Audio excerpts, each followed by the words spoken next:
We often hear the statement that hurt people hurt people. This is not entirely true. It's not as simple as that. The fact is that a lot of abusers are born out of entitlement, privilege, and power. It's not always victims who became perpetrators of abuse.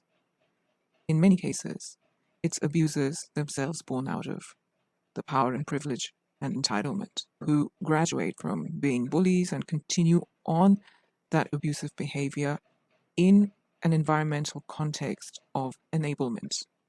So here's how it is. You have an individual who is exposed to being abused. They might appropriate that and become an abuser, or they might become more empathetic and understand that they were a victim of abuse and not engage in that kind of behavior and be very conscious of that. Similarly, you could have a person who is in an environment of entitlement, privileges, etc., and they could take advantage of that, take advantage of getting supporters and enablers and encouragement for their abusive behavior. Or they might not go down that path, and they might, be introspective about their behavior and be modeled values of kindness and compassion. So it can go either way. To say that hurt people is definitely not a universal truth.